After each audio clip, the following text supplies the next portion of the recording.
പ്രേമസ്വരൂപനായ ഭഗവാൻ ശ്രീകൃഷ്ണൻ്റെ ഭക്തോത്തമനായ ഉദ്ധവൻ ഭഗവാന്റെ സന്ദേശവും കൊണ്ട് വൃന്ദാവനത്തിലെ ഗോകുലത്തിലെത്തി. എന്നിട്ട് ഗോപികമാരെ സമാധാനിപ്പിച്ചു എന്ന രംഗമാണ് നമ്മൾ നേരത്തെ അനുസ്മരിച്ചത്.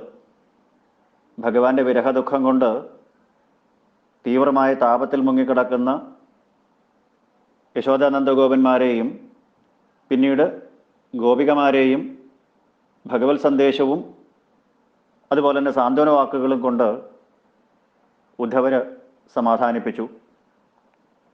അങ്ങനെ ഭഗവാൻ ശ്രീകൃഷ്ണന്റെ സന്ദേശം ഗോപികമാർക്ക് അവരുടെ വിരഹവേദനയ്ക്ക് ആശ്വാസം നൽകി. കനലായി കിടന്നിരുന്ന അവരുടെ പ്രേമഭക്തിക്ക് ഉത്കർഷം നൽകി കൂടുതൽ ആളി കത്തിച്ച് ഭഗവാനിൽ കൂടുതൽ കൂടുതൽ പ്രേമാസക്തകളാക്കി മാറ്റി. അവരുടെ ആത്മാവ് ഭഗവാൻ തന്നെയാണ് എന്ന് മനസ്സിലാക്കിയ ആ ഗോപികമാര് തന്നിൽ താനായിട്ട് തന്നെ ഭഗവാൻ സദാസമയത്തും കുടികൊള്ളണു എന്ന് മനസ്സിലാക്കിയ ആ ഗോപികമാര് ഉദ്ധവനെ ഭക്തിയാദരങ്ങളോടെ പൂജിച്ചു. ഈ ഗോപികമാർക്ക് ശോകം തീരാനായിട്ട് ഭഗവാന്റെ കഥകളെ വർണ്ണിച്ചുകൊണ്ട് കുറേ മാസങ്ങൾ ഗോകുലത്തിൽ വസിച്ചു പരീക്ഷിത്തെ എന്ന് പറയുന്നു ശ്രീ ശുകബ്രഹ്മർഷി. ശ്രീകൃഷ്ണ ലീലകൾ അടങ്ങുന്ന കഥകൾ ഗാനം ചെയ്ത് ഗോകുലത്തിനെ രമിപ്പിച്ചു. ഭഗവാന്റെ ഏകാന്ത ഭക്തനായിരിക്കുന്ന ഉദ്ധവൻ ഭഗവാനെ പിരിഞ്ഞ് എങ്ങനെയാണ് ഇത്രയും കാലം ആ വ്രജത്തിൽ വൃന്ദാവനത്തിൽ കഴിഞ്ഞത് എന്നുണ്ടെങ്കിൽ ഭഗവാന്റെ ലീലകളിൽ മുഴുകിത്തന്നെ എന്ന് ഭാഗവതം പറയുന്നു. ഭഗവാന്റെ ആ ലീലകൾ മുഴുവൻ വർണ്ണിച്ചു കൊടുത്തു. മധുരാപുരിയിൽ ചെന്നതിന് ശേഷം ഭഗവാൻ ശ്രീകൃഷ്ണൻ കാണിച്ചതായ ബഹുവിധ ലീലകൾ, കുബ്ജയെ അനുഗ്രഹിച്ചത്, മാലാകാരനെ അനുഗ്രഹിച്ചത്, അതുപോലെ തന്നെ നെയ്ത്തുകാരനെ അനുഗ്രഹിച്ചത്, കംസന് മോക്ഷം കൊടുത്തത് തുടങ്ങിയ അനവധി ലീലകൾ ഉദ്ധവര് വർണ്ണിച്ചു കൊടുത്തു. അതുമാത്രമല്ല, അപ്പോൾ ഗോപസ്ത്രീകൾ ബാല്യകാലത്ത് ഭഗവാൻ കാണിച്ചതായ ലീലകൾ ഉദ്ധവനും പറഞ്ഞു കേൾപ്പിക്കണു. വ്രജേ വസന്തം നവനീതചോരം എന്ന രീതിയിൽ നാരീഹൃദയ ചോരനായിട്ടും അതുപോലെ തന്നെ ഗോപി വസ്ത്രാപഹരണത്തിലൂടെയും മനം കവർന്നതായിരിക്കുന്ന ആ ഭഗവാന്റെ ലീലകളെ വ്രജവാസികൾ ഗോപന്മാരും ഗോപികമാരും വർണ്ണിക്കുമ്പോൾ ഭഗവാൻ സഞ്ചരിച്ച സ്ഥലങ്ങൾ സന്ദർശിക്കണു. അതുപോലെ ഭഗവാൻ ഉപയോഗിച്ചതായ കളിപ്പാട്ടങ്ങളെയും മറ്റു വസ്തുക്കളെയും ഉപയോഗിക്കണു. അതിനെല്ലാം സ്പർശനത്തിലൂടെ സായുജ്യം അടയണു. ഭക്തന്മാരായിരിക്കുന്ന സജ്ജനങ്ങൾ അനേകം തീർത്ഥാടന കേന്ദ്രങ്ങളിൽ സഞ്ചരിച്ച് സായുജ്യമടയുന്നത് പോലെ, ആനന്ദലബ്ധി നേടുന്നത് പോലെ ഉദ്ധവൻ ആ വൃന്ദാവനത്തിലെ ചുറ്റി നടന്ന് കുറേ കാലം ചെലവഴിച്ചപ്പോൾ ആ ഗോപീഗോപന്മാരുടെ സംഗമം കൊണ്ടും ഭഗവത് സ്പർശമേറ്റ് പുളകിതമായ ആ വൃന്ദാവന ഭൂവിൽ സഞ്ചരിച്ചുകൊണ്ട് ഭഗവാൻ സഞ്ചരിച്ചതും ദർശിച്ചതും അനുഭവിച്ചതും ലീലകളാടിയതുമായ ഓരോ വസ്തുവിനെയും ദർശന സ്പർശനങ്ങളിലൂടെ, പൂജയിലൂടെ, നമസ്കാരത്തിലൂടെ ഉദ്ധവൻ ആ ഭഗവത് ലോകത്ത് തന്നെയായിരുന്നു. മധുരാപുരിയിൽ ഭഗവാൻ നടത്തിയ ലീലകളെ ഉദ്ധവൻ വർണ്ണിച്ചു കൊടുത്തപ്പോൾ മധുരാപുരിയിലേക്ക് പോകുന്നത് വരെ ഭഗവാൻ നടത്തിയ ലീലകളെ വ്രജവാസികളും പറഞ്ഞു കൊടുത്ത് പരസ്പരാനുകഥനം പാവനം ഭഗവദ്യശ മിഥോരതി മിഥത്തുഷ്ടി എന്ന് ഏകാദശ സ്കന്ധത്തിൽ പറയുന്നത് പോലെ ഭഗവാന്റെ കഥകൾ പറയുമ്പോൾ ഇരുകൂട്ടർക്കും ഒരേപോലെ ആനന്ദം, ശ്രോതാവിനും വക്താവിനും. ഉദ്ധവൻ വക്താവായിട്ട് വ്രജവാസികൾ ശ്രോതാക്കളാവുമ്പോൾ, പിന്നീട് വ്രജവാസികൾ വക്താക്കളാകുമ്പോൾ ഉദ്ധവൻ ശ്രോതാവാവും. ഇങ്ങനെ ശ്രോതാവിനും വക്താവിനും ഭഗവത് കഥകളല്ലാതെ മറ്റൊന്നും പറയാനായിട്ട് ഉണ്ടായിരുന്നില്ല. അങ്ങനെ അനേക കാലം ഭഗവാന്റെ സാന്നിധ്യം നിറഞ്ഞ വൃന്ദാവനത്തിലെ ഓരോ മണ്ഡരിയെയും ആസ്വദിച്ചുകൊണ്ട്, പൂജിച്ചുകൊണ്ട്, നമസ്കരിച്ചുകൊണ്ട്, ബഹുമാനിച്ചുകൊണ്ട്, ആസ്വദിച്ചുകൊണ്ട് ആ ഭഗവാന്റെ ആ ചൈതന്യം നിറഞ്ഞു നിൽക്കുന്നതായ ആ വ്രജഭൂമിയിൽ ഉദ്ധവൻ സഞ്ചരിച്ചു പരീക്ഷത്തെ.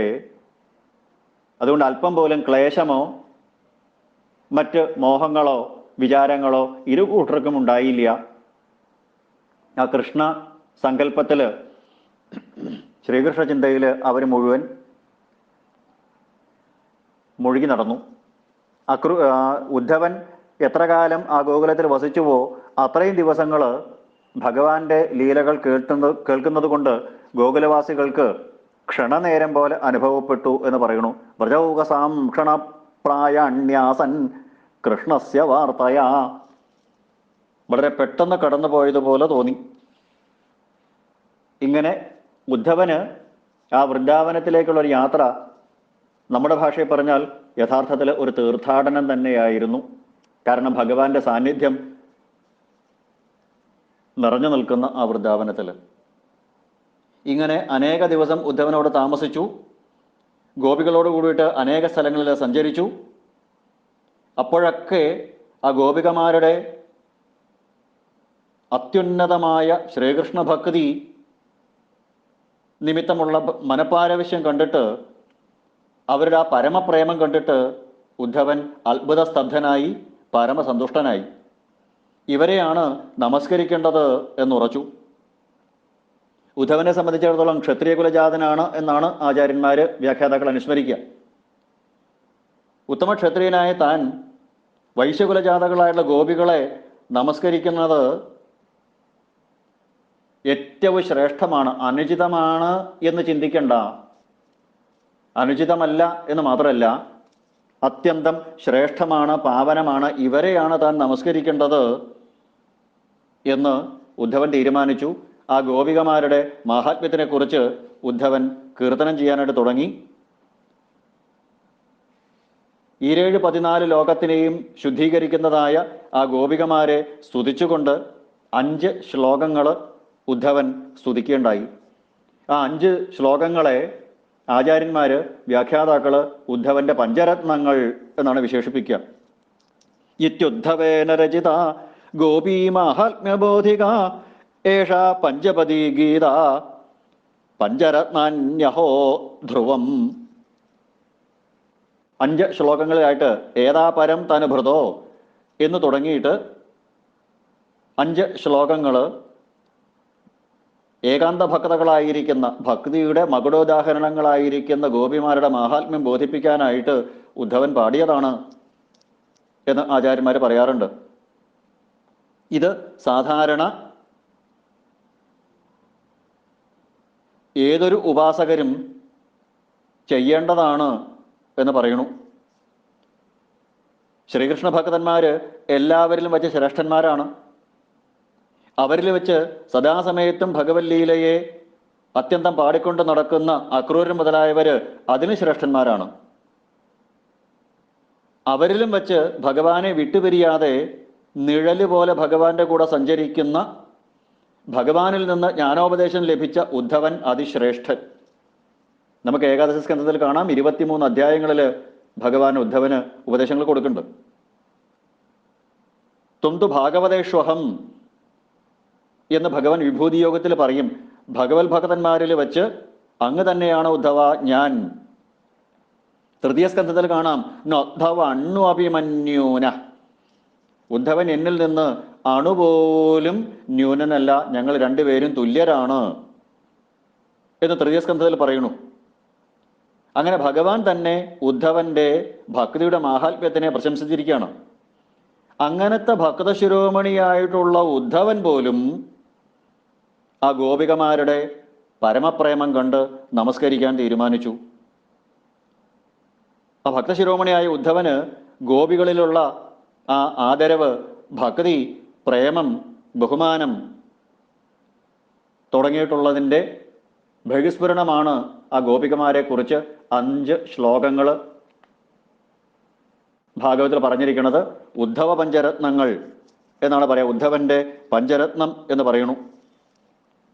5 ശ്ലോകങ്ങളിലായിട്ട് ആ ഗോപികമാരുടെ പരമപ്രേമ സ്വരൂപത്തിന് ഹരിർഹി സാധ്യതയെ ഭക്തിയാ പ്രമാണം തത്ര ഗോപിക എന്ന് മഹാത്മ്യത്തിൽ പറഞ്ഞതുപോലെ ലോകത്തിൻ്റെ മുൻപിൽ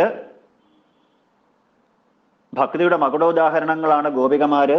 ആ ഗോപികമാരുടെ മുമ്പിൽ ഞാൻ വെറും നിസ്സാരനാണ് എന്ന് ഉദ്ധവന് മനസ്സിലായി. അത് ലോകസമക്ഷം കാണിക്കാൻ വേണ്ടിയിട്ട് ഉദ്ധവൻ ആ ഗോപികമാരുടെ പരമോന്നതമായുള്ള സാത്തു അസ്മിൻ പരമപ്രേമരൂപ എന്ന നാരദഭക്തി സൂത്രത്തിൽ പറഞ്ഞിരിക്കുന്നതായ ആ പരമപ്രേമത്തിനെ വർണ്ണിക്കാനായിട്ട് 5 ശ്ലോകങ്ങളിലൂടെ, പഞ്ചരത്നങ്ങൾ എന്ന് പറയുന്ന 5 ശ്ലോകങ്ങളിലൂടെ ഉദ്ധവൻ പ്രകാശിപ്പിക്കുകയാണ്. ഏതാ പരം തനുഭൃതോ ഭുവി ഗോപവദ്ധോ ഗോവിന്ദയേവ നിഖിലാത്മനിരൂഢഭാവാ വാഞ്ചന്തി യത് ഭവഭിയോ മുനയോ വയം ച കിം ബ്രഹ്മജന്മഭി അനന്തകഥാരസസ്യ. മറ്റേതിനേക്കാളും മാഹാത്മ്യം, ശ്രേഷ്ഠത, വൈശിഷ്ട്യം പ്രേമഭക്തിക്കാണോ? അതിന് ഗോപികമാരാണ് മകുട ഉദാഹരണങ്ങൾ. ലോകത്തിലെ ശ്രീകൃഷ്ണ ഭക്തിക്ക് ഏറ്റവും പരമോന്നത ഉദാഹരണ ഗോപികമാരാണ്. അവരെക്കാളും ഭക്തിയുള്ളവർ ലോകത്ത് ആരുമില്ല എന്ന് ഉദ്ധവൻ സമർത്ഥിക്കുകയാണ്. ദേഹം ധരിച്ചവരിൽ ജന്മസാഫല്യം ഈ ഗോപികമാർക്ക് മാത്രമേ ലഭിച്ചിട്ടുള്ളൂ. കാരണം സർവാത്മാനവായിരിക്കുന്ന ഭഗവാൻ ശ്രീകൃഷ്ണനിലുള്ള അവരുടെ ഭക്തി, അവരുടെ പ്രേമഭക്തി അതിദൃഢമായിട്ടുള്ള ഭാവം കൊണ്ടാണത്. ഭക്തരാണ് എന്ന് അഭിമാനിക്കുന്ന ഒരുപാട് പേരുണ്ട്. ഭഗവാന്റെ സഹചാരിയാണ് ഞാൻ എന്ന് വിചാരിച്ചിരുന്നു. അങ്ങനെ ഭക്തനാണ് എന്ന് അഭിമാനിക്കുന്ന ഞാനും സർവസംഘപരിത്യാഗികളായ മുനിവര്യന്മാരും ഈ ഗോപികമാർക്ക് കൈവന്നതായ ഫലത്തിനെ ആഗ്രഹിച്ചുകൊണ്ട് ഭഗവതുപാസന ചെയ്യണവരാ. പക്ഷേ ഇതേവരെ അത് ഫലപ്രദമായിട്ടില്ല. സർവസംഘപരിത്യാഗികളായ സന്യാസിവര്യന്മാർക്കോ ഭഗവാന്റെ സഹചാരിയായി എനിക്കോ ലഭിച്ചിട്ടില്ല ഗോപികമാർക്ക് ലഭിച്ചിരിക്കുന്ന ഇത്രയധികം കൃഷ്ണഭക്തി. ഭഗവാന്റെ കഥാരസത്തിൽ ലയിക്കാൻ കഴിഞ്ഞാൽ പിന്നെ എന്തിനാ ബ്രാഹ്മണ ജന്മം? ജന്മം കൊണ്ടല്ല, കർമ്മം കൊണ്ടാണ് ഒരുവൻ ശ്രേഷ്ഠനായി തീരണത് എന്ന് ഉദ്ധവൻ ഇവിടെ സമ്മതിക്കുന്നു. ഭൂമിയിൽ ശരീരം കിട്ടിയവരിൽ ഇവർ തന്നെയാണ് ഏറ്റവും ശ്രേഷ്ഠർ. കാരണം മനുഷ്യന്റെ ശരീരം കിട്ടി എന്ന് പറഞ്ഞിട്ട് കാര്യമില്ല. അത് ഉപയോഗിക്കേണ്ടത് കായേന വാച മനസേന്ദ്രിയേർവ എന്നുള്ള രീതിയിൽ നാരായണായേതി സമർപ്പയാമി. ഇങ്ങനെ പൂർണ്ണമായിട്ട് ആത്മസമർപ്പണം ചെയ്തിരിക്കുന്നവർ ആ ഗോപികമാർ തന്നെയാണ്. അപ്പോൾ ശരീരം സ്വീകരിച്ചിരിക്കുന്നവരിൽ, മനുഷ്യരായിട്ട് ജനിച്ചവരിൽ ഇവർ തന്നെയാണ് ഏകാന്ത ഭക്തകൾ. കാരണം ഇവരുടെ പരമപ്രേമം സർവാത്മാവായിരിക്കുന്ന ഭഗവാൻ ശ്രീകൃഷ്ണനിൽ ദൃഢമായിട്ട് ഉറച്ചിരിക്കുകയാണ്, ഇളകാത്ത വിധം. ഒരു മരത്തിൻ്റെ വേരിൽ വെള്ളമൊഴിച്ചുകൊണ്ടിരുന്നാൽ അതിൻ്റെ സകല ശാഖകളും തളിർക്കുന്നത് പോലെ സർവാത്മാനവായ ശ്രീകൃഷ്ണനിൽ സർവാത്മന പ്രേമഭക്തി ഉള്ളവർക്ക് മാത്രമേ പരമാനന്ദം സിദ്ധിക്കുകയുള്ളൂ. അതുവഴി ജന്മസാഫല്യം ഉണ്ടാവുകയുള്ളൂ എന്ന് ഉദ്ധവൻ പറയുന്നു. യഥാതരോർ മൂലനിഷയജനേന തൃപ്യന്തി തൽ സ്കന്ധഭുജോപശാഖ എന്ന പ്രചേതസ്സുകളോട് ശ്രീനാരദ മഹർഷി പറഞ്ഞു പോയാൽ ഒരു മരത്തിൻ്റെ വേരിൽ ഒഴിച്ചാൽ ആ മരത്തിൻ്റെ എല്ലായിടത്തും ഫലം ഇടുന്നത് പോലെ വിശ്വത്തിൻ്റെ മൂലമായിരിക്കുന്ന, തായ്വേരായിരിക്കുന്ന, നാരായവേരായിരിക്കുന്ന നാരായണനിലെ ഭക്തി ഉണ്ടായി കഴിഞ്ഞാൽ അതാണ് ഏറ്റവും ശ്രേഷ്ഠം. ഇങ്ങനെ ഈ സംസാരം ദുഃഖാസ്പദമാണ് എന്നറിഞ്ഞ് അതിൽ നിന്ന് വിട്ടുപോവാൻ ആഗ്രഹിക്കുന്ന മുമുക്ഷുക്കളും സർവവിഷയങ്ങളെ ഉപേക്ഷിച്ച് ഭഗവാന്റെ തൃപ്പാദ പങ്കജത്തിനെ മാത്രം ധ്യാനിച്ചു കൊണ്ടിരിക്കുന്ന സർവസംഘപരിത്യാഗികളായ മഹർഷീശ്വരന്മാരും എന്നെ പോലെയുള്ള ഉപാസകരും ആഗ്രഹിക്കുന്നത് ഭഗവാന്റെ തൃപ്പാദ ഭക്തിയാണ്. അത് ഈ ഗോപികമാർക്ക് അനായാസം ലഭിച്ചു. മുമുക്ഷുക്കൾക്കും സിദ്ധന്മാർക്കും യോഗികൾക്കും ഭക്തന്മാരെന്ന് അഭിമാനിക്കുന്നവർക്കും കിട്ടാത്തതായ പരമപ്രേമം ഈ ഗോപികമാർക്ക് കിട്ടിയതുകൊണ്ട് ഇവരുടെ ജന്മമാണ് സഫലം. ശ്രീനാരദ മഹർഷി പ്രചേതസ്സുകൾ പറയും, തജ്ജന്മ താനി കർമാണി തദായു തന്മനോവച നൃണാം യേനേഹ വിശ്വാത്മാ സേവ്യതേ ഹരിരീശ്വര. ഭഗവാനിൽ പൂർണ്ണമായിട്ട് ആത്മസമർപ്പണം ചെയ്ത് സകല കർമ്മങ്ങളും അനുഷ്ഠിക്കുന്നവന്റെ വാക്കാണ് ശ്രേഷ്ഠം, അവന്റെ ജന്മമാണ് സഫലം. അവന്റെ കുലമാണ് ശ്രേഷ്ഠം, അവൻ്റെ കർമ്മമാണ് ഏറ്റവും മഹാത്മ്യമുള്ളത്. തജ്ജന്മ താനി കർമാണി തദായു തന്മനോവച. ഭഗവാനിൽ ഭക്തിയുള്ളവൻ്റെ ജന്മമാണ്, കർമ്മമാണ്, വാക്കുകളാണ്, പ്രവൃത്തികളാണ് എല്ലാം കൊണ്ടും ശ്രേഷ്ഠമായിരിക്കുന്നത്. ആദ്യന്തരഹിതനായിരിക്കുന്ന ഭഗവാന്റെ കഥകളിൽ രസമുള്ളവന് പിന്നെ മറ്റൊന്നും ചിന്തിക്കേണ്ട കാര്യമില്ല. ബ്രാഹ്മണ കുലത്തിൽ ജനിച്ചു എന്ന് പറഞ്ഞിട്ട് കാര്യമില്ല. എന്തിനാ ബ്രാഹ്മണ ജന്മം? ജന്മം കൊണ്ടല്ല. ബ്രാഹ്മണ കുലത്തിൽ ജനിച്ചിട്ടും ശൗക്ളം, സാവിത്രം, യാജ്ഞികം എന്നീ 3 വിഭാഗത്തിലുള്ള ഏത് ജന്മം സിദ്ധിച്ചാലും എന്താ ഫലം? ഭഗവത് വിമുഖനാണെങ്കിൽ. പ്രത്യയദസ്സുകളോട് ശ്രീനാരദ മഹർഷി പറഞ്ഞു, കിൻ ജന്മഭിസ്തൃഭിർവേഹ ശൗക്ല സാവിത്രയാജ്ഞികൈ കർമ്മഭിർവാ ത്രയീ പ്രോക്തൈ പുംസോപി വിബുധായുഷ. ദേവന്മാരുടെ വർഷത്തോളം ആയുസ്സുണ്ട്, കൽപ്പാന്ത കാലത്തോളം ആയുസ്സുണ്ടായിട്ട് എന്താ വേണ്ടേ? ദേവന്മാരുടെ അത്രയും ആയുസ്സുണ്ടായിട്ട് എന്താ വേണ്ടത്? ജന്മം. ശൗക്ളം എന്ന് പറഞ്ഞാൽ ഉന്നത കുലജന്മം. ബ്രാഹ്മണ ജന്മത്തിലോ അല്ല ബ്രാഹ്മണ കുലത്തിലോ ക്ഷത്രിയ കുലത്തിലോ ആയിട്ടുള്ള ശ്രേഷ്ഠമായ കുലത്തിലെ ജനനം ശൗക്ളം. സാവിത്രം ഉപനയനാദി സംസ്കാരം. യാജ്ഞികം വേദാധികാരം. നല്ല കുലത്തിലെ ജനനം, അതുപോലെ തന്നെ ഉപനയനാദി സംസ്കാരം, വേദശാസ്ത്രാധികാരം, ഇതെല്ലാം ഉണ്ടായിട്ടും ഭഗവത് വിമുഖനാണെങ്കിൽ അവൻ എന്ത് കാര്യം? അപ്പൊ ബ്രാഹ്മണനായിട്ട് ജനിച്ചിട്ട് കാര്യമില്ല.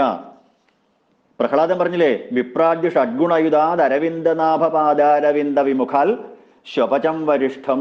ഒരു ബ്രാഹ്മണന് 12 ഗുണങ്ങൾ വേണമെന്നാണ് പറയുക. 12 ഗുണങ്ങൾ തികഞ്ഞവനാണെങ്കിലും ആ ബ്രാഹ്മണന് ഭഗവാന്റെ പാദങ്ങളിൽ ഭക്തിയില്ല എന്നുണ്ടെങ്കിൽ അവൻ എന്താ കാര്യം? അവന്റെ ജന്മം പാഴാണ് എന്ന് പ്രഹ്ലാദൻ പറഞ്ഞതുപോലെ ബ്രാഹ്മണ കുലത്തിൽ ജനിച്ചിരുന്നാലും ഭഗവത് ഭക്തി ഇല്ല എങ്കിൽ അവരുടെ ജന്മം സഫലമായിട്ട് വരില്ല, കൃതാർത്ഥമാവില്ല. കേവലം കുലമഹിമയല്ല, ജന്മം കൊണ്ടല്ല ഒരുവൻ ശ്രേഷ്ഠനായി തീരണത്. അതുകൊണ്ട് ഈ ഗോപികമാര് വൈശ്യകുലത്തിൽ ഉൾപ്പെട്ടവരായിക്കോട്ടെ, സ്ത്രീകളായിക്കോട്ടെ, വിദ്യാഭ്യാസമില്ലാത്തവരായിക്കോട്ടെ, അപരിഷ്കൃതകളായിക്കോട്ടെ, കാലികളെ മേയ്ക്കുന്നവരായിക്കോട്ടെ, എന്താണെങ്കിലും ഭഗവാനില് അനന്യമായ ഭക്തി ഈ ഗോപികമാർക്കുള്ളത് കൊണ്ട് അവര് പരമപാവനകളാണ്, വന്ദിക്കാൻ യോഗ്യകളാണ്, ശരീരം സ്വീകരിച്ചവരില് കൃതാർത്ഥ ജന്മാക്കളാണ്. അപ്പൊ ബ്രാഹ്മണ കുലത്തിൽ ജനിച്ചവനാണെങ്കിലും ഈശ്വരവിമുഖനാണെങ്കിൽ അവന്റെ ജന്മം വ്യർത്ഥാണ്. ഇവര് കാലികളെ മേയ്ക്കുന്ന അപരിഷ്കൃതരായ നാടോടി പെൺകുട്ടികളാണെങ്കിലും ഭഗവാനിൽ ഭക്തി ഉള്ളതായതുകൊണ്ട് അവര് അത്യന്തം ശ്രേഷ്ഠരാണ്. ക്വേമ സ്ത്രീയോ വനചരർവ്യഭിചാരദുഷ്ട കൃഷ്ണക്വചൈഷ പരമാത്മനിരൂഢഭാവ നന്വീശ്വരോനുഭജതോ വിദുഷോപി സാക്ഷാത് ശ്രേയസ്തനോത്യഗതരാജ ഇവോപയുക്ത. ഈ സ്ത്രീകള്, ഈ ഗോപികമാര് എന്ന് പറയണത് സ്ത്രീകളാണ്. അവര് അപരിഷ്കൃതരാണ്, വിദ്യാഭ്യാസമില്ലാത്തവരാണ്, ശാസ്ത്രമോ വേദമോ പൂജയോ ഒന്നും അറിയാത്ത അപരിഷ്കൃത സ്ത്രീകളാണ്. വനത്തിലാണ് ജീവിതം.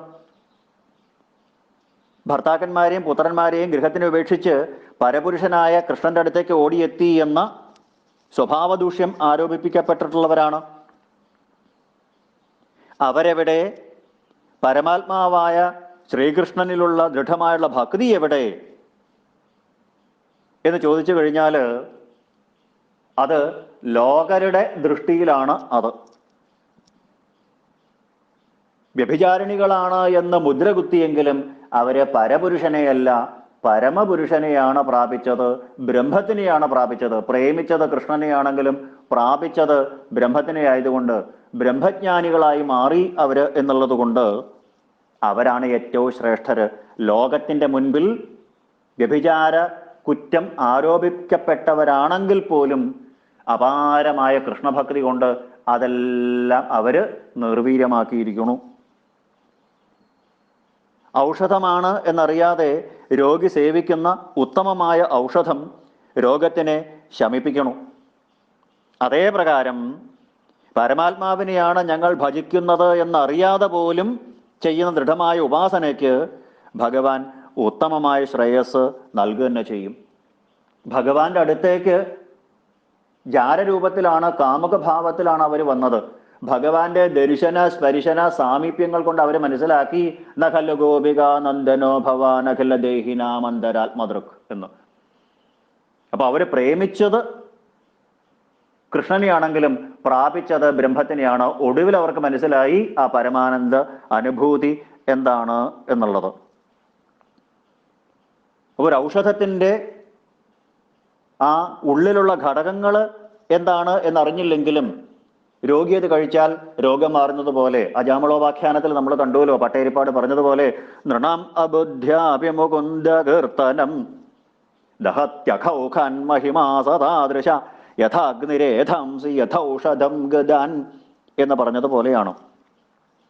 അതുകൊണ്ട് ഇവര് വിദ്യാഭ്യാസമോ മറ്റ് സംസ്കാരങ്ങളോ ഇല്ലാത്തവരായിരിക്കാം, സ്വഭാവദൂഷ്യം പോലും ആരോപിക്കപ്പെട്ടവരായിരിക്കാം, പശുക്കളെ മേയ്ക്കുന്നവരായിരിക്കാം, യജ്ഞങ്ങളോ പൂജകളോ വേദങ്ങളോ ശാസ്ത്രങ്ങളോ അറിയാത്തവരായിരിക്കാം. ഇതൊക്കെയാണെങ്കിലും ആ ഗോപികമാർക്ക് ഭക്തിയുടെ ഉച്ചകോടിയിലെത്താനായിട്ട് കഴിഞ്ഞു. അപ്പൊ സാധാരണ അപരിഷ്കൃതരായിരിക്കുന്ന ഈ ഗോപികമാരും ശ്രീകൃഷ്ണ ഭക്തിയും രണ്ടും രണ്ട് ധ്രുവങ്ങളാണ്, ഒരിക്കലും ഒരു യുഗത്തിൽ പോലും പറയാൻ സാധിക്കാത്തതാണ് എന്ന് വിഷയാസക്തന്മാര്, അറിവില്ലാത്തവര്, അജ്ഞന്മാര് ചിന്തിക്കാം. എന്നാൽ ഈ അപരിഷ്കൃതരെന്ന് സ്വഭാവദൂഷ്യം ആരോപിക്കപ്പെട്ട വ്യഭിചാരിണികളെന്ന് മുദ്രകത്തപ്പെട്ട ഈ ഗോപസ്ത്രീകളാണ് പരമപുരുഷനിലുള്ള പരമഭക്തി കൊണ്ട് ഏറ്റവും അനന്തഭക്തകളായി തീർന്നത്. അറിയാതെ പോലെ സേവിക്കുന്ന ഔഷധം രോഗശമനം വരുത്തുന്നത് പോലെ അവരുടെ ഉപാസനാമൂർത്തി സാക്ഷാൽ പരബ്രഹ്മമാണ് എന്നറിയാതെ പോലും ഭഗവാനെ ദൃഢഭാവത്തിൽ ഭജിച്ചതുകൊണ്ട് അവർക്ക് ബ്രഹ്മജ്ഞാനമുണ്ടായി. ഇങ്ങനെ ഉദ്ധവനും മുനിമാരും ഭക്തരാണ് എന്ന് അഭിമാനിക്കണു എന്നല്ലാതെ അവർ ഭക്തിയുടെ ബാലപാഠങ്ങൾ പോലും ഈ ഗോപികമാരിൽ നിന്ന് പഠിക്കണം എന്ന് ഉദ്ധവൻ സമ്മതിക്കുകയാണ്. അവരുടെ മുൻപിൽ, ഈ ഗോപികമാരുടെ മുൻപിൽ ഞങ്ങൾ വെറും നിസ്സാരന്മാരാണ് എന്ന് പറയണു. ഇങ്ങനെ ഈ ഗോപസ്ത്രീകളെ നമസ്കരിക്കല്ലാതെ വേറെ മാർഗമില്ല. കാരണം ധർമ്മതത്വം അറിഞ്ഞവരാണ് ഞങ്ങൾ എന്ന് അഭിമാനിക്കുന്ന ചില സദാചാരന്മാരുണ്ട്.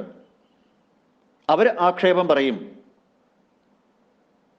ഭക്തിയുള്ളവര് ആരായാലും വേണ്ടില്ല, അവര് പൂജ്യന്മാര് എന്ന് തന്നെയാണ് ഉദ്ധവൻ പറയണത്.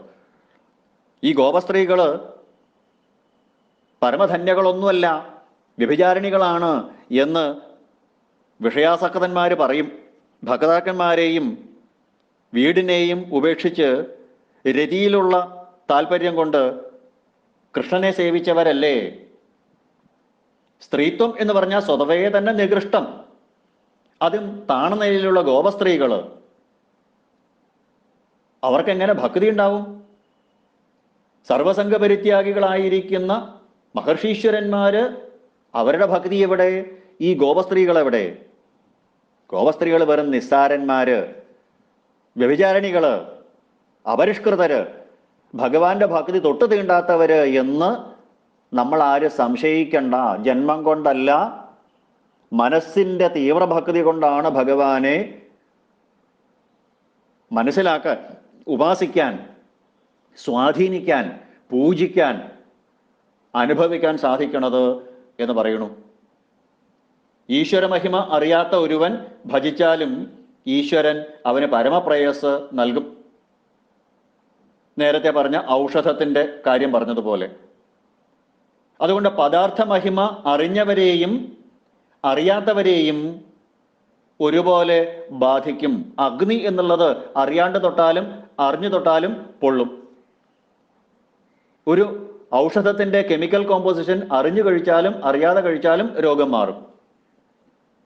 അപ്പൊ ജഡപദാർത്ഥമായിരിക്കുന്ന ഒരു ഔഷധത്തിന് കൂടി രോഗത്തിനെ മാറ്റാനുള്ള ശക്തിയുണ്ട് എന്നിരിക്കെ വിശ്വാധാരനായിരിക്കുന്ന ഈശ്വരന് തന്നെ ഭജിക്കുന്ന ജീവാത്മാവിനെ പരിശുദ്ധരാക്കി തീർക്കാൻ സാധിക്കുമെന്നുള്ളത് സംശയരഹിതമാണ് എന്ന് ഉദ്ധവൻ സ്ഥാപിക്കുകയാണ്. ഈ ഗോപികമാർക്ക് പാതിവ്രത്യ ദോഷത്തിന്റെ ലേശ സ്പരിശം പോലും ഇല്ല. കാരണം ഭഗവാനിലുള്ള അനന്യമായിരിക്കുന്ന ഭക്തി തന്നെ, കൃഷ്ണനിൽ വച്ചിരിക്കുന്ന ഇവരുടെ പരമപ്രേമത്തിൻ്റെ മാഹാത്മ്യം ആണ് ഏറ്റവും ശ്രേഷ്ഠമായിട്ടുള്ളത്. ഇവരുടെ ആ പരമപ്രേമസ്വരൂപം എവിടെ? ഇവര് വ്യഭിചാരദുഷ്ടകളാണെന്ന് പറയുന്ന വാദത്തിൻ്റെ സാങ്കത്യം എവിടെ? അത് വെറും പൊള്ളയായുള്ള വാദഗതികളാണ്. രണ്ടിനും വളരെ അന്തരമുണ്ട്. ഭഗവാൻ ശ്രീകൃഷ്ണനെ, സർവാത്മാവായിരിക്കുന്ന ഭഗവാൻ സർവേശ്വരനെ ആശ്രയിച്ചതായിട്ടുള്ള ആ അനുരാഗവൃത്തിയുടെ ദോഷാംശം വളരെ ദൂരെ പോയിരിക്കണു. അപ്പൊ സ്ത്രീയെന്നോ പുരുഷനെന്നോ ബാലനെന്നോ വൃദ്ധനെന്നോ യാതൊരു വിവേചനവുമില്ലാതെ ഭഗവാന്റെ തൃപ്പാദങ്ങളിൽ അചഞ്ചലമായിട്ട് ഭക്തിയുള്ള ജീവാത്മാവിനെ ഭഗവാൻ അനുഗ്രഹിക്കണോ എന്നുള്ളത് നിസ്സംശയം പറയാം. ശാസ്ത്രങ്ങളോ വേദങ്ങളോ സദാചാര മര്യാദകളോ ഒന്നും അറിയില്ല എങ്കിലും, വേദശാസ്ത്ര പാണ്ഡിത്യമില്ലെങ്കിലും, ലോകമര്യാദകളെ അതിലംഘിച്ചവരെങ്കിലും തൊന്തു സർവൻ പരിത്യജ്യ സർവധർമാൻ പരിത്യജ്യ മാമേകം ശരണം വ്രജ എന്ന ഭഗവാന്റെ വാക്കുകളെ ശിരസാവഹിച്ചുകൊണ്ട് ഭഗവത്പാദപത്മങ്ങളെ സർവഥാ ആശ്രയിച്ചിരിക്കുന്ന ഗോപികമാര് തന്നെയാണ് ഭക്തിയുടെ മകുടോദാഹരണങ്ങൾ. അപ്പോൾ വംശമല്ല, കുലമഹിമയല്ല, ബ്രാഹ്മണ ജന്മമോ അല്ലെങ്കിൽ ശ്രേഷ്ഠമായ കുലത്തിലുള്ള ജന്മമോ അല്ല. ഭക്തിക്ക് നികൃഷ്ടതയോ ഉത്കൃഷ്ടതയോ ഇല്ല. ജന്മത്തിന് ഗുണഭേദ നിമിത്തമാണ് ഉത്കൃഷ്ട നികൃഷ്ടരാവുന്നത് മനുഷ്യര്. ഭക്തി പുനാതിമനിഷ്ഠ ശപാകാനപി എന്ന് ഭഗവാൻ പറയണു. എന്നിലുള്ള ഭക്തി ചണ്ടാളന്മാരെയും പരിശുദ്ധരാക്കണോ എന്ന് ഭഗവാൻ തന്നെ പറഞ്ഞ സ്ഥിതിക്ക് ഭഗവാന്റെ തൃപ്പാദങ്ങളിൽ പരമഭക്തിയുള്ള ഈ ഗോപികമാര് പരമധന്യകൾ, ഏറ്റവും വന്ധ്യകളാണ് എന്ന് ഉദ്ധവർ പറയുന്നു. നായം ശ്രീയൊങ്ക ഉനിതാന്തരത്തെ പ്രസാദ സ്വർയോഷിതം നളിനഗന്ധരുജം കുതോന്യാ രാസോത്സവസ്യ ഭുജദണ്ഡഗൃഹീതകണ്ഠലബ്ധാശിഷാം യ ഉദഗാദ് വ്രജസുന്ദരീണാം. ലോകത്തില് ആ ഗോപസ്ത്രീകൾ അനുഭവിച്ചതായിരിക്കുന്ന ആ ഭാഗ്യം ഭഗവാന്റെ വക്ഷോദേശത്ത് രമിക്കുന്ന ലക്ഷ്മി ദേവിക്ക് പോലും ലഭിച്ചിട്ടില്ല എന്നതാണ് സത്യം. രാസക്രീഡാവസരത്തിൽ ഭഗവാന്റെ ആലിംഗനം കൊണ്ടും കൈത്തണ്ടയുടെ സ്പർശാദി പ്രവർത്തനങ്ങൾ കൊണ്ടും അനന്തമായ സൗഖ്യം നേടിയ ആ ഗോപികമാർക്ക് കിട്ടിയ അനുഗ്രഹം മറ്റുള്ളവർക്ക് എങ്ങനെയാണ് ലഭിക്കുക? സ്വർലോക സുന്ദരിമാർക്ക് കിട്ടിയിട്ടില്ല. ഭഗവാന്റെ വക്ഷത്തിൽ അധിവസിക്കുന്നതായ ഭഗവദ്ദാസിയായിരിക്കുന്ന ലക്ഷ്മി ദേവിക്ക് കിട്ടിയിട്ടില്ല. അതിനേക്കാളൊക്കെ ഉപരിയായിരിക്കുന്ന ഭക്തിയാണ്, ആനന്ദമാണ്, അനുഗ്രഹമാണ് അപരിഷ്കൃതരെന്ന് വിളിക്കുന്ന ഈ ഗോപികമാർക്ക് കിട്ടിയിട്ടുള്ളത്. അവര് പലതും ഉപേക്ഷിച്ചതാണ്. ബന്ധുക്കളെ വിട്ടുപിരിഞ്ഞു, സദാചാരം പോലും ഉപേക്ഷിച്ചവരാണ്. അപ്പോൾ ആ രാസക്രീഡ അവസരത്തിൽ ആ ഗോപികമാര് അനുഭവിച്ചതായിരിക്കുന്ന ആ ആനന്ദത്തിനെ എങ്ങനെയാ പറഞ്ഞ് മനസ്സിലാക്കണത്? ആ ഗോപികമാരുടെ നിലവാരത്തിലേക്ക് ഒരു ഉപാസകൻ, ഒരു ഭക്തൻ ഉയർന്നാൽ മാത്രമാണ് ആ ഗോപികമാര് അനുഭവിച്ച സന്തോഷം, ആനന്ദം, ആഹ്ലാദം, അനുഭൂതി എന്താണ് എന്ന് മനസ്സിലാവുള്ളൂ. ഈ ഗോപികമാർക്ക് കിട്ടിയ ഈ പദവി എനിക്ക് കിട്ടാൻ വളരെ പ്രയാസാണ് എന്ന് ഉദ്ധവൻ പറയുന്നു. രാസലീല ചെയ്ത അവസരത്തിൽ ഭഗവാൻ തൻ്റെ കൈകളെ ഇരുഭാഗത്ത് നിൽക്കുന്ന ആ ഗോപികമാരുടെ കണ്ഠത്തിൽ അർപ്പിച്ചതുകൊണ്ട് ഭഗവാന്റെ സാമീപ്യം കൊണ്ട്, ദർശനം കൊണ്ട്, സ്പർശനം കൊണ്ട്, ആലിംഗനം കൊണ്ട് അവരുടെ സർവ്വ അഭീഷ്ടവും അപ്പോൾ തന്നെ അവർക്ക് സാധിച്ചു. ഒരേ സമയത്ത് എല്ലാ ഗോപികമാരെയും ഭഗവാൻ ആനന്ദിപ്പിച്ചു. ഈ ഒരു ഭാഗ്യം മഹാലക്ഷ്മിക്ക് പോലും കിട്ടിയിട്ടില്ല. പിന്നെ ബ്രഹ്മാദി ദേവന്മാർക്ക് കിട്ടിയിട്ടുണ്ടോ എന്ന് ചോദിക്കേണ്ട കാര്യമില്ല. പ്രഹ്ലാദൻ പറഞ്ഞ പോലെ ന ബ്രഹ്മണോ നതുഭവസ്യ നവൈരമായ എന്മേർപ്പിത ശിരസി പദ്മകര പ്രസാദ എന്ന് പ്രഹ്ലാദന്റെ സ്തുതിയിൽ കാണാം. അപ്പോൾ ഭഗവാൻ തൻ്റെ ഭക്തനെയാണ് എല്ലാവരിലും ശ്രേഷ്ഠമായിട്ട് കരുതുന്നത്. അനൂറജാമ്യഹം നിത്യം പൂയേത്യഘ്രിരേണുഭി എന്ന ഏകാദശ സ്കന്ധത്തിലെ ഭഗവാൻ ഭക്തിയോഗം പറയുമ്പോൾ ഉദ്ധവന് പറഞ്ഞു കൊടുക്കുന്നുണ്ട്. തൻ്റെ പാദസേവ ചെയ്യുന്ന ലക്ഷ്മിയെക്കാളും തൻ്റെ ജ്യേഷ്ഠനായിരുന്ന ബലഭദ്രനേക്കാളും എന്തിനാ ഉദ്ധവ, എന്നേക്കാളും എനിക്കിഷ്ടം എൻ്റെ ഭക്തനെയാണ് എന്ന് ഭഗവാൻ ഉദ്ധവനോട് പറയുന്നുണ്ട്. അപ്പൊ തന്നെ ഭക്തന് പ്രദാനം ചെയ്യുന്ന ഭക്തദാസനായ ഭക്തഭക്തിമാനായ ഭക്തപരാധീനനായിരിക്കുന്ന ഭഗവാൻ എല്ലാം കൊടുക്കും. അപ്പോൾ ഭക്തിക്ക് ഏറ്റവും അനുയോജ്യരായിരിക്കുന്ന യോഗ്യകളായിരിക്കുന്നത് വന്ധ്യകളായിരിക്കുന്നത് ആ ഗോപികമാരാണ് എന്ന് ഉദ്ധവൻ വീണ്ടും വീണ്ടും പറയുകയാണ്. അടുത്ത ശ്ലോകത്തില് ഉദ്ധവൻ പറഞ്ഞു, ആസാമഹോ ചരണരേണജുഷാമഹം സ്യാം വൃന്ദാവനെ കിമപി ഗുൽമലതൗഷധീനാം യാദുസ്ത്യജം സ്വജനമാര്യപഥം ച ഹിത്വാ ഭേജുർമുകുന്ദപദവിം ശ്രുതിഭിർവിമൃഗ്യാം. വേദങ്ങളിൽ പോലും അന്വേഷിക്കാനായിട്ട് സാധിക്കാത്ത, ശ്രുതിദേവതകൾക്ക് പോലും എത്തിപ്പിടിക്കാനാവാത്തതായ ആ സച്ചിദാനന്ദ കട്ടയെ സ്വന്തമാക്കാനായിട്ട്, അധീനമാക്കാനായിട്ട് ആ ഗോപികമാർക്ക് കഴിഞ്ഞു. അതെങ്ങനെ? അവർ ദുസ്തജങ്ങളായിട്ട് പലതും ഉപേക്ഷിച്ചു. മുനീനാം അഭിദുർലഭ എന്ന് ഉദ്ധവൻ പറഞ്ഞതുപോലെ മഹർഷിമാർ, സർവസംഘപരിത്യാഗികളായ മഹർഷീശ്വരന്മാർക്ക് പോലും ഉപേക്ഷിക്കാൻ സാധിക്കാത്തതാണ് പല ബന്ധങ്ങളും എന്ന് വേണമെങ്കിൽ പറയാം. മനനശീലരായിരിക്കുന്നവർക്ക് പോലും ഉപേക്ഷിക്കാൻ സാധിക്കാത്തതാണ്, പ്രത്യേകിച്ച് ഗൃഹസ്ഥർക്ക്. എന്നാൽ ഭഗവാനിലുള്ള ഏകാന്തമായ പരമപ്രേമ നിമിത്തം അവരെല്ലാം ഉപേക്ഷിച്ചു. ഭർത്താവിനെ, സഹോദരനെ, പുത്രന്മാരെ, ബന്ധുക്കളെ എല്ലാവരെയും ഉപേക്ഷിച്ചു. സദാചാരം പോലും അതിലംഘിച്ചു. ചീത്തപ്പേര് കേൾക്കുവോ അവർ ചിന്തിച്ചില്ല. ആ ഘോരമായ വനമാണ് അവർ ചിന്തിച്ചില്ല. അവർക്ക് പേടിയുണ്ടായില്ല, ദേഹബോധമുണ്ടായില്ല. അവർ ഗോപികമാരാണെന്നോ അബലകളാണെന്നോ സ്ത്രീകളാണെന്നോ ഇതൊന്നും അവർക്കുണ്ടായില്ല. ആനന്ദലബ്ധിയിൽ മുഴുകിയവന് ന വാഞ്ചതി യത് ലബ്ധ്വാ പുമാൻ ന വാഞ്ചതി എന്നൊക്കെ നാരദഭക്തി സൂത്രത്തിൽ പറയും.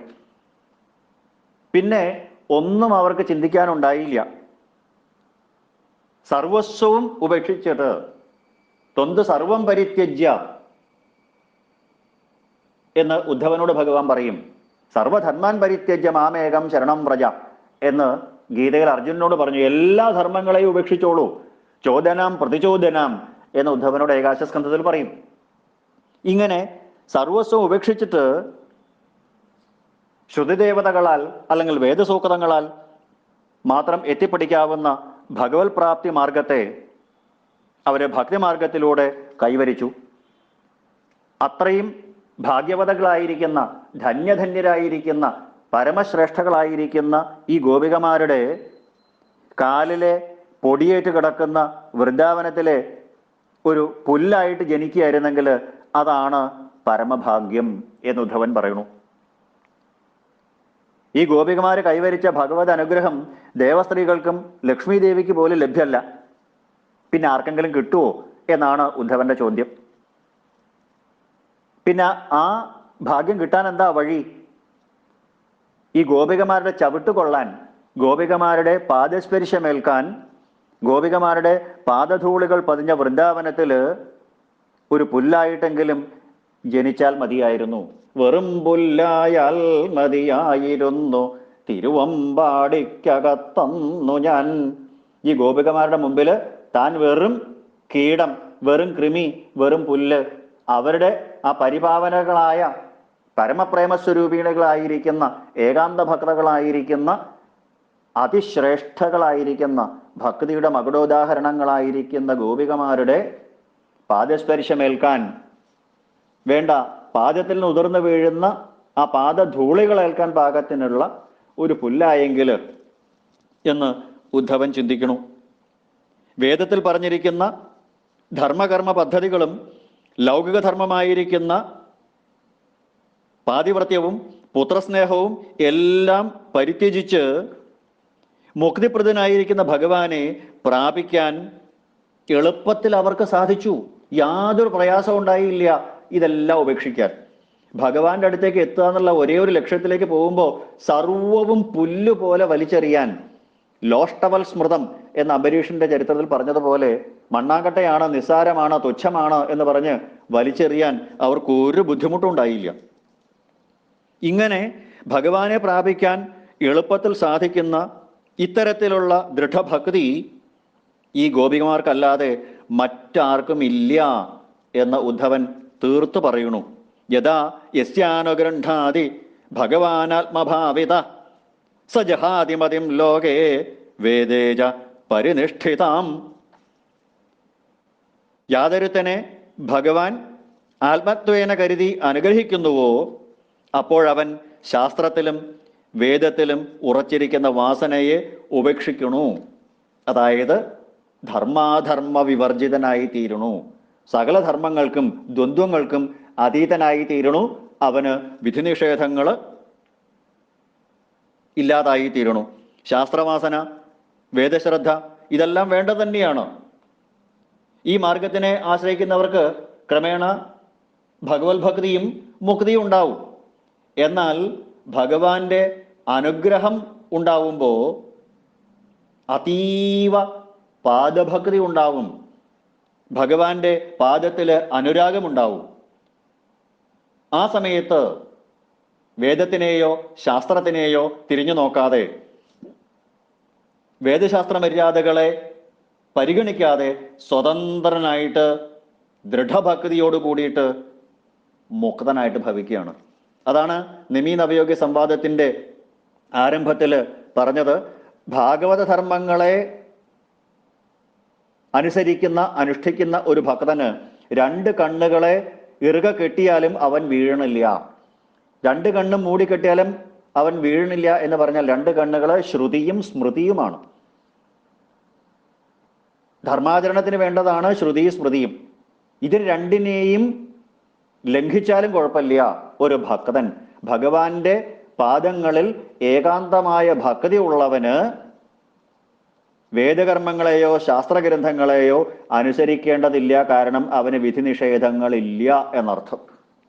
ആ നിലവാരത്തിലേക്ക് ഉയർന്നവന് മാത്രമേ അത് സാധിക്കുള്ളൂ. ഭഗവാൻ ഗീതയിൽ പറഞ്ഞു, ത്രൈഗുണ്യ വിഷയാ വേദ നിസ്ത്രൈഗുണ്യോ ഭവാർജുന. വേദങ്ങളിൽ പറഞ്ഞിരിക്കുന്നത് ത്രിഗുണാത്മികമായ വിഷയങ്ങളെ കുറിച്ചിട്ടാണ്. ഈ അവസ്ഥാത്രയങ്ങൾക്കും അതീതമായിട്ട് തുരീയ അവസ്ഥയിൽ നിൽക്കൂ അർജുന, അവനാണ് ശ്രേയസിലേക്ക് എത്തുന്നത്. സർവധർമ്മൻ പരിത്യജ്യ മാമേകം ശരണം വ്രജ.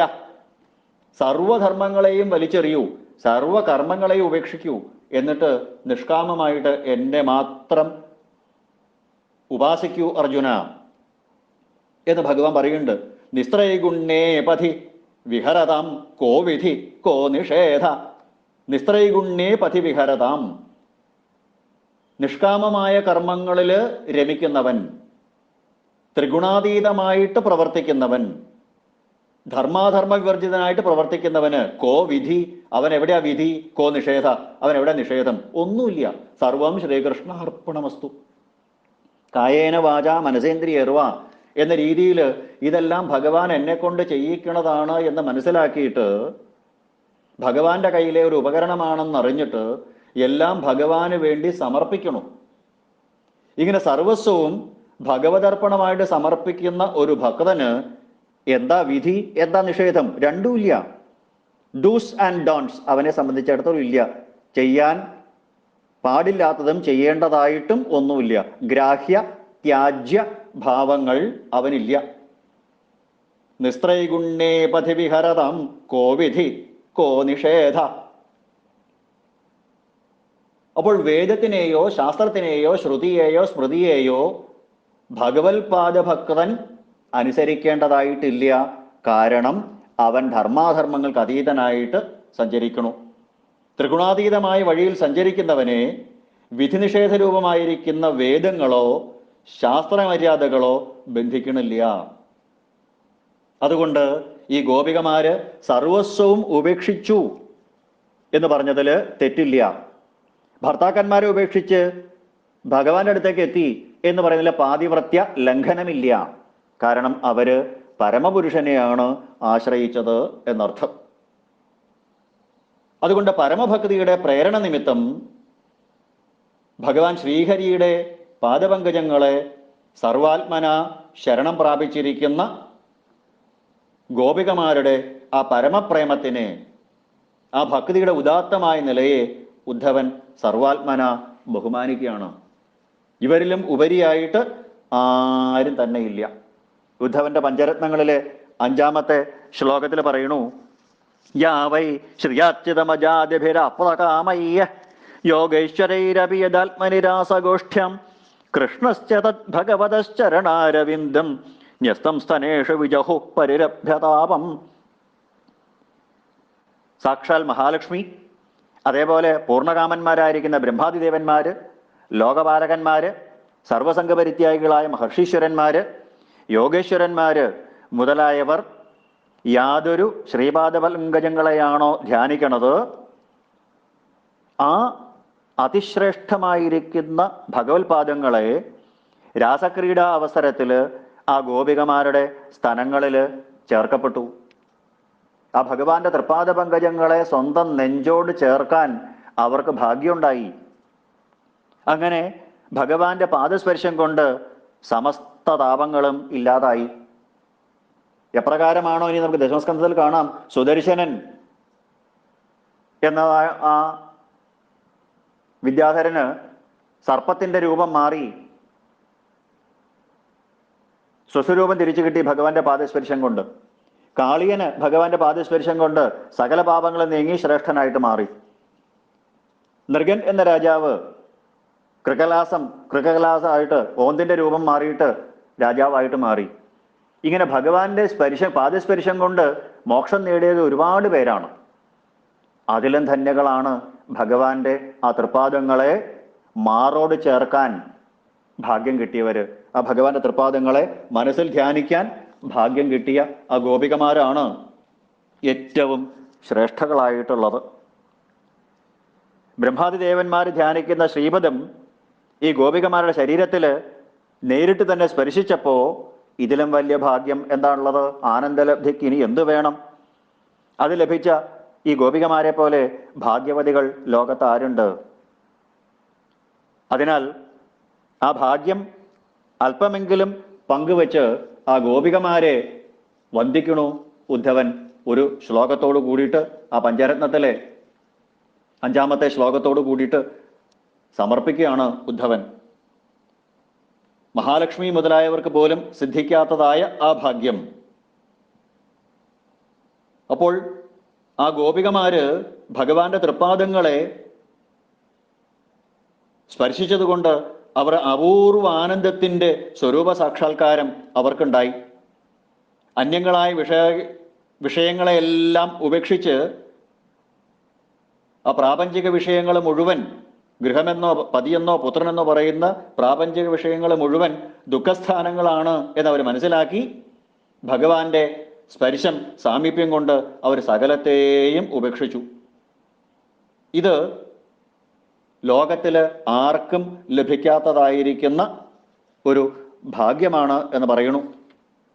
വളരെ ആദരവോട് കൂടിയിട്ട് ആ ഭഗവാന്റെ തൃപ്പാദ പങ്കജങ്ങളെ ഹൃദയമധ്യത്തിൽ ധ്യാനിച്ചു കൊണ്ടിരിക്കണു 33 കോടി ദേവന്മാരും അതുപോലെ ലോകപാലകന്മാരും.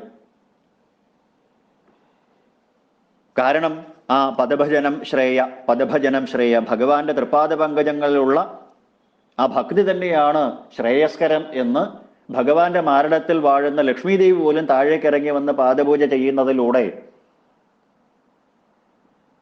ബ്രഹ്മാദി ദേവന്മാര് പാദപൂജ ചെയ്യുന്നതിലൂടെ തെളിയിച്ചിരിക്കുകയാണ്.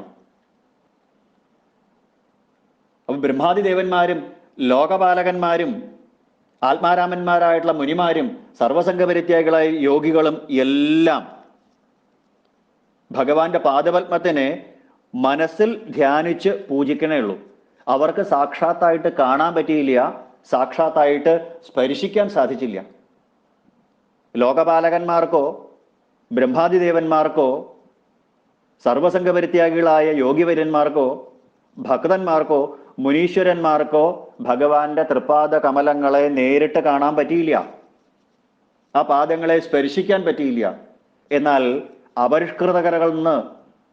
അപരിഷ്കൃതകളെന്നും വ്യഭിചാരികളെന്നും മുദ്ര കുത്തപ്പെട്ടതായ ആ ഗോകുല സ്ത്രീകള്, വ്രജവല്ലഭിമാര് ഭഗവാന്റെ പദങ്ങളെ നേരിട്ട് മാറിടത്തോട് ചേർത്ത് വച്ച് ആനന്ദത്തിനെ അനുഭവിച്ചു. മറ്റുള്ളവര് മാനസപൂജ ചെയ്തപ്പോ ഇവര് പ്രത്യക്ഷമായിട്ട് ആ പാദപൂജ ചെയ്തു എന്നർത്ഥം.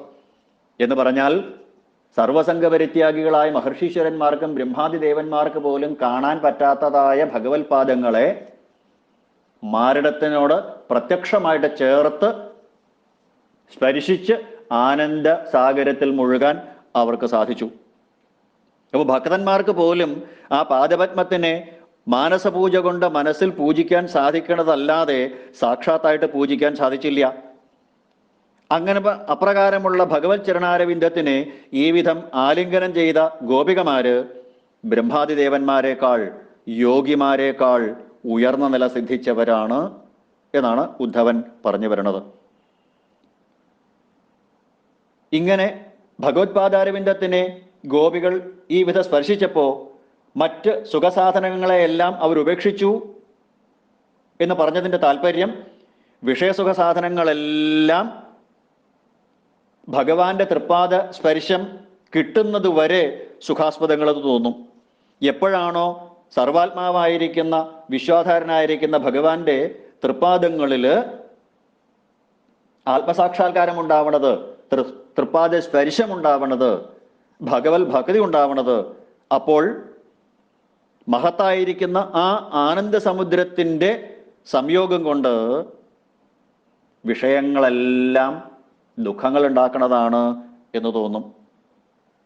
അതിനാൽ ഭഗവാന്റെ തൃപ്പാദത്തിനെ ദർശന സ്പർശന ആലിംഗനത്തിലൂടെ പരമ ആനന്ദലബ്ധി അനുഭവിച്ച ഗോപികമാര് തന്നെയാണ് 30 കോടി ദേവന്മാരെക്കാളും സർവസംഘപരിത്യാഗികളായ യോഗീശ്വരന്മാരെക്കാളും ശ്രേഷ്ഠര് എന്ന് പറഞ്ഞുകൊണ്ട് ഭക്തിയുടെ മകുടോദാഹരണങ്ങളായിരിക്കുന്ന ഗോപികമാരെ വീണ്ടും വീണ്ടും വീണ്ടും നമസ്കരിക്കണോ ഉദ്ധവൻ. ഒരു ശ്ലോകത്തോട് കൂടിയിട്ട് ഉദ്ധവൻ അവരെ നമസ്കരിക്കുകയാണ്. വന്ദേ നന്ദൗ വ്രജസ്ത്രീണാം പാദരേണുമഭീക്ഷ്ണശ യാസാം ഹരികഥോദ്ഗീതം പുനാതി ഭുവനത്രയം എന്ന് പറഞ്ഞ് നമസ്കരിക്കണോ ഉദ്ധവൻ. ത്രിലോകങ്ങളെ ശുദ്ധീകരിക്കുന്ന ആ ഗോപികമാരുടെ തൃപ്പാദങ്ങളിൽ നിന്ന് ഒഴുകി വരുന്ന ഉതിർന്നു വീഴുന്നതായ ആ മണൽത്തരികളിൽ ഒരെണ്ണത്തിനെ ഞാൻ നമസ്കരിക്കട്ടെ എന്ന. ഗോപികമാരെ നമസ്കരിക്കാനുള്ള അർഹത എനിക്കില്ല, ആ പാദങ്ങളെ സ്പർശിക്കാനുള്ള അർഹത എനിക്കില്ല. ആ ഗോപികമാരുടെ പാദങ്ങളിൽ നിന്ന് ഉതിർന്നു വീഴുന്ന മണൽത്തരികളെ എല്ലാത്തിനെയും നമസ്കരിക്കാൻ എനിക്ക് യോഗ്യതയില്ല. ആ മണൽത്തരികളിൽ ഒരെണ്ണത്തിനെ ഞാൻ നമസ്കരിക്കാൻ ശ്രമിച്ചോട്ടെ എന്ന് ഭക്തോത്തമനായ ഉദ്ധവൻ പറയണമെന്നാണ് ആചാര്യന്മാർ പറയുക. പാദരേണൂൻ എന്ന ബഹുവചനം ഉപയോഗിച്ചിട്ടില്ല എന്നാണ് സംസ്കൃത പണ്ഡിതന്മാര് പറയുക, അറിവുള്ളവര്. പാദരേണുക്കളെ എന്നല്ല, പാദരേണുവിനെ ഏകവചനമാണ് ഉപയോഗിച്ചിരുന്നത്. പാദരേണും ഏകവചനം. ഗോപികമാരുടെ ആ തൃപ്പാദങ്ങളിൽ നിന്ന് ഉതിർന്നു വീഴുന്നതായ മണൽത്തരികളിൽ ഒരെണ്ണത്തിനെ ഞാൻ നമസ്കരിക്കാൻ ശ്രമിച്ചോട്ടെ. അതുപോലും അർഹതയുണ്ടോ എന്നെനിക്കറിയില്ല. വന്ദേ നന്ദവ്രജസ്ത്രീണാം പാദരേണും അഭിക്ഷ്ണശ യാസാം ഹരികഥോദ്ഗീതം പുനാതി ഭുവനത്രയം. അവര് ഗാനം ചെയ്തത് കീർത്തിക്കുകയോ ആ കീർത്തനങ്ങൾ കേൾക്കുകയോ ചെയ്യുന്നവര് അതീവ ശുദ്ധരായി തീരണു. ഇങ്ങനെ 3 ലോകങ്ങളെയും പരിശുദ്ധരാക്കി തീർക്കുന്ന ആ ഗോപികമാരുടെ തൃപ്പാദങ്ങളിൽ നിന്ന് ഉതിർന്നു വീഴുന്ന മണൽത്തരികളിൽ ഒരെണ്ണത്തിനെ ഞാൻ നമസ്കരിച്ചോട്ടെ. ശ്രീ ഗോപീചരണാരവിന്ദ പരമാണവേ നമ എന്ന് പറഞ്ഞ് നമസ്കരിക്കണു ആ ഭക്ത ശിരോമണി ആയിരിക്കുന്ന ഉദ്ധവൻ. വിഭൂതി യോഗത്തില് അങ്ങാണ് ഉദ്ധവ ഞാൻ എന്ന് പറഞ്ഞത്. ആ ഉദ്ധവൻ പോലും നമസ്കരിച്ചു ആ ഗോപികമാരെ. അപ്പോൾ ആ ഗോപികമാരുടെ ഭക്തിയുടെ ഔന്നത്യം എത്രയുണ്ട് എന്ന് നമുക്ക് ആലോചനയ്ക്ക് അപ്പുറത്താണ്. 14 ലോകങ്ങളെ ശുദ്ധീകരിക്കുന്ന ഗോപികമാരുടെ തൃപ്പാദങ്ങളിൽ നിന്ന് ഉതിർന്നു വീഴുന്ന മണൽത്തരികളിൽ ഒരെണ്ണത്തിനെ നമസ്കരിച്ചുകൊണ്ട് ഉദ്ധവൻ പറഞ്ഞു, വെറും പുല്ലായാൽ മതിയായിരുന്നു തിരുവമ്പാടിക്കകത്തന്നു ഞാൻ എന്ന്. ഇങ്ങനെ ഉദ്ധവന്റെ പഞ്ചരത്ന സ്തോത്രത്തിലൂടെ അതിനുശേഷം അവരുടെ ഒരു പാദരേണുവിനെ നമസ്കരിക്കണു എന്ന് പറഞ്ഞുകൊണ്ട് ശ്രീകൃഷ്ണ ഭക്തിയുടെ മകുടോദാഹരണങ്ങളായിരിക്കുന്ന ഗോപികമാരെ സർവാത്മന നമസ്കരിച്ചുകൊണ്ട് അവരുടെ ഭക്തി പാരവശ്യത്തിന് സാത്തു അസ്മിൻ പരമപ്രേമരൂപ എന്ന പരമപ്രേമ ഭക്തിയെ വിശദീകരിക്കാൻ വാക്കുകളില്ലാതെ ഉദ്ധവൻ പറഞ്ഞു, ആ ഗോപസ്ത്രീകളെ നമസ്കരിക്കാനുള്ള അർഹതയില്ലാത്തത് കൊണ്ട് ആ ഗോപസ്ത്രീകളുടെ കാൽക്കൽ നിന്ന് ഉതിർന്നു വീഴുന്ന ഒരു മണൽത്തരിയെ ഞാൻ നമസ്കരിക്കാൻ ശ്രമിച്ചോട്ടെ എന്ന് പറഞ്ഞ് ആ ഗോപികമാരുടെ പരമഭക്തിയെ ലോകസമക്ഷം ഉദ്ധവൻ പ്രദർശിപ്പിക്കുന്നു. ഉദ്ധവനിപ്പോൾ മനസ്സിലായി, ഈ പരമഭക്തി നേരിട്ട് കണ്ട് മനസ്സിലാക്കി പഠിച്ച് ഭക്തിയുടെ അധ്യാപികമാരായിരിക്കുന്ന ഗുരുനാഥകളായിരിക്കുന്ന ഗോപികമാരിൽ നിന്ന് ഭക്തി എന്താണ് എന്ന് തനിക്ക് മനസ്സിലാക്കി തരാൻ വേണ്ടിയല്ലേ ഭഗവാൻ ശ്രീകൃഷ്ണൻ ഈ വൃന്ദാവനത്തിലേക്ക് തന്നെ അയച്ചത്. അല്ലാതെ സർവജ്ഞനായിരിക്കുന്ന ഭഗവാൻ അവിടുന്ന് സങ്കല്പമാത്രയിൽ മാതാപിതാക്കളെയും ഗോപികമാരെയും സാന്ത്വനിപ്പിച്ചൂടെ? ഇത് പിന്നെ എന്തിനു തന്നെ അയച്ചു? തൻ്റെ ഭക്തിയുടെ മകുടോദാഹരണങ്ങളായിരിക്കുന്ന ഗോപികമാരെന്ന ആ ഗുരുനാഥകളിൽ നിന്ന് ഭക്തിയുടെ ബാലപാഠങ്ങൾ താൻ മനസ്സിലാക്കണം. നിഷ്കളങ്കമായ പരമമായിരിക്കുന്ന പ്രേമം, കൃഷ്ണഭക്തി എന്താണ് എന്നറിയാൻ. ഇങ്ങനെ ആ ഗുരുനാഥകളുടെ തൃപ്പാദത്തിൽ നിന്ന് ഉതിർന്നു വീഴുന്ന ഒരു മണൽത്തരിയെ നമസ്കരിച്ചുകൊണ്ട് ആ ഗുരുനാഥകളുടെ മാഹാത്മ്യം ലോകമെങ്ങും പ്രശംസിക്കുന്ന രീതിയിൽ, അറിയത്തക്ക രീതിയിൽ ഉദ്ധവൻ സ്തുതി ചെയ്തു. കുറെ കാലം വ്രജത്തിലെ വസിച്ചു. ഗോപികമാരുടെ വിരഹദുഃഖത്തിനെ കൃഷ്ണലീലകളാൽ ശമിപ്പിച്ചു. അവരുടെ ഭക്തി മഹാത്മ്യം കണ്ട് ആനന്ദിച്ചു. പിന്നീട് മധുരാപുരിയിലേക്ക് പോവാനായിട്ട് തയ്യാറായി. ഗോപികമാരോടും നന്ദഗോപരോടും യശോദമ്മയോടും എല്ലാവരോടും യാത്ര പറഞ്ഞ് അനുജ്ഞ വാങ്ങി തേരിൽ കയറി അവർ നൽകിയ അനേകം കാഴ്ചദ്രവ്യങ്ങളുമായിട്ട് ഉദ്ധവര് തേരിൽ കയറി മധുരാപുരിയിലേക്ക് പോയി. ആ സമയത്ത് കൃഷ്ണവിയോഗം തീർക്കാനായിട്ട് ഉപകരിക്കുന്ന ഉപദേശം ഉദ്ധവനെ കൊണ്ട് ഭഗവാൻ ചെയ്യിച്ചതിൽ നന്ദഗോപര് ഉദ്ധവനെ ഗുരുവായിട്ട് പ്രാർത്ഥിക്കുകയാണ്. ഞങ്ങളുടെ മനോവൃത്തികൾ ശ്രീകൃഷ്ണ ചരണാരവിന്ദത്തിനെയും വാക്കുകൾ ശ്രീകൃഷ്ണനാമ സങ്കീർത്തനങ്ങളെയും സകല പ്രവർത്തനങ്ങൾ നമസ്കാരികളെയും ആശ്രയിച്ചിരിക്കാൻ അങ്ങയുടെ അനുഗ്രഹമുണ്ടാവണം. ഋതിർന്ന കൃഷ്ണ ഈശ്വരേ, ഞങ്ങൾ ചെയ്തിരിക്കുന്ന ഇനി ചെയ്യാൻ പോകുന്നതായ സകല കർമ്മങ്ങളും ഫലദാതാവായിരിക്കുന്ന ഈശ്വരൻ്റെ ഇച്ഛയ്ക്ക് അനുസരിച്ചിട്ടാണ്. അങ്ങനെ ഈശ്വരൻ്റെ ഇച്ഛയ്ക്കനുസരിച്ച് ഞങ്ങൾ ചെയ്യുന്ന കർമ്മത്തിൻ്റെ ഫലമായിട്ട് ഞങ്ങൾ ഏതേത് യോനികൾ ജനിക്കേണ്ടി വന്നാലും ശരി, അതാത് ജന്മങ്ങളിലെല്ലാം ഞങ്ങൾ ചെയ്യുന്ന സകല പുണ്യകർമ്മങ്ങളുടെയും ഫലം ഒന്ന് മാത്രമേ വേണ്ടൂ. ഋതിർന്ന കൃഷ്ണ ഈശ്വരേ കർമ്മഭിർഭ്രമ്യമാണാനാം യത്ര ക്വാവീശ്വരേച്ഛയാ മംഗളാചരിതർദാനയ്യ. ഋതിർന്ന കൃഷ്ണ ഈശ്വരേ, ഋതിർന്ന കൃഷ്ണ ഈശ്വരേ, ഋതിർന്ന കൃഷ്ണ ഈശ്വരേ. ഏതെല്ലാം യോനികളിൽ പോയി ജനിച്ചാലും ശരി, സർവേശ്വരനായ ശ്രീകൃഷ്ണനിൽ ഞങ്ങൾക്ക് ആസക്തി ഉണ്ടാവണം. ഏതെല്ലാം യോനികളിൽ പോയി ജനിച്ചാലും അവിടെ ഏതെല്ലാം കർമ്മങ്ങൾ ചെയ്താലും, ദാനമോ വ്രതമോ ജപമോ ഹോമമോ യജ്ഞമോ ഏതെല്ലാം സൽക്കർമ്മങ്ങൾ അനുഷ്ഠിച്ചാലും അതിനെല്ലാം ഒരേ ഒരു ഫലമേ വേണ്ടൂ എന്ന് ഭഗവാനോട് ചെന്ന് പറയണം. ഋതിർന്ന കൃഷ്ണ ഈശ്വരേ, ഋതിർന്ന കൃഷ്ണ ഈശ്വരേ. ആ ഭഗവാൻ ശ്രീകൃഷ്ണനിൽ അനന്യമായ അചഞ്ചലമായ അന്യാദൃശമായ അഹൈതുകിയായ നിരന്തരമായ ഭക്തി ഉണ്ടാവണേ, ഭക്തി ഉണ്ടാവണേ. ഋതിർന്ന കൃഷ്ണ ഈശ്വരേ. അപ്പോൾ ഉദ്ധവന്റെ ഈ ഒരു ദൗത്യത്തിൽ നിന്ന് ഭാഗവത ഉപാസിക്കുന്ന നമ്മളാകുന്ന സാധാരണ മനുഷ്യർക്ക് ഉദ്ധവൻ ഉപദേശം നൽകണു, ഗോകുലവാസികൾ ഉപദേശം നൽകണു. ഇത് തന്നെയാണ് നമ്മൾ ആഗ്രഹിക്കേണ്ടത്. ഋതിർന്ന കൃഷ്ണ ഈശ്വരേ, ഋതിർന്ന കൃഷ്ണ ഈശ്വരേ. മനുഷ്യജന്മം സിദ്ധിച്ചിട്ടുണ്ടെങ്കിൽ പരമാത്മാവായിരിക്കുന്ന ശ്രീകൃഷ്ണന്റെ തൃപ്പാദപത്മങ്ങളിൽ അചഞ്ചലമായ അനന്യമായ പരമപ്രേമമായ ഭക്തി ഉണ്ടാവണേ എന്നാണ് നമ്മൾ ഓരോരുത്തരും പ്രാർത്ഥിക്കേണ്ടത്. ഇതാണ് ആ ഗോകുലവാസികൾ മുഴുവൻ ഉദ്ധവനോട് പ്രാർത്ഥിച്ചതാണ്.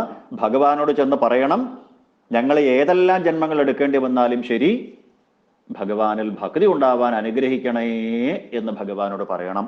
നമുക്കും ഇതേ ഭഗവാനോട് പ്രാർത്ഥിക്കാനുള്ളൂ, രതർന്ന കൃഷ്ണ ഈശ്വരേ എന്ന്. ഇങ്ങനെ ആ ഗോകുലവാസികളുടെ സമ്മാനവും സന്ദേശവും കൊണ്ട് ആ ഭക്തിസാഗരത്തിൽ ആറാടി ഗോപികമാരുടെ ഭക്തിയെക്കുറിച്ച് മനസ്സിലാക്കിക്കൊണ്ട് തിരികെ മധുരാപുരിയിലെത്തി ഭഗവാനോട് ആ ഗോപികമാരുടെ ഏകാന്ത ഭക്തിയെക്കുറിച്ച് ഉദ്ധവൻ കണ്ണുനീരോടുകൂടിയുടെ ആനന്ദബാഷ്പത്തോടുകൂടി പറഞ്ഞു കൊടുത്ത സമയത്ത് സ്വതസിദ്ധമായിട്ടുള്ളൊരു പുഞ്ചിരി ഭഗവാന്റെ മുഖത്തുണ്ടായി എന്ന് ആചാര്യന്മാർ അനുസ്മരിക്കുന്നു. ഇതറിയാൻ വേണ്ടി തന്നെയാണ് ഉദ്ധവ ഞാൻ അങ്ങയെ പറഞ്ഞു വിട്ടത് എന്ന രീതിയിലാണ്, അങ്ങനെ തുറന്നു പറഞ്ഞില്ലെങ്കിലും ആ രീതിയിലാണ് ഭഗവാന്റെ അതിസുന്ദരമായിട്ടുള്ള മന്ദഹാസം. ഉദ്ധവന് മനസ്സിലായി ഏകാന്തമായ നിഷ്കാമമായ നിഷ്കളങ്കമായ പരമപ്രേമ സ്വരൂപമായിരിക്കുന്ന ഭക്തി എന്താണ് എന്ന്. ഇങ്ങനെ ഭാഗവതം ഉപാസിക്കുന്ന നമ്മളും ഭഗവാനോട് പ്രാർത്ഥിക്കേണ്ടത് രതർന്ന കൃഷ്ണ ഈശ്വരേ, ഭഗവാന്റെ തൃപ്പാദങ്ങളിൽ ഏകാന്തമായ ഭക്തി സദാസമയത്തും നമുക്കുണ്ടാവണേ എന്ന്.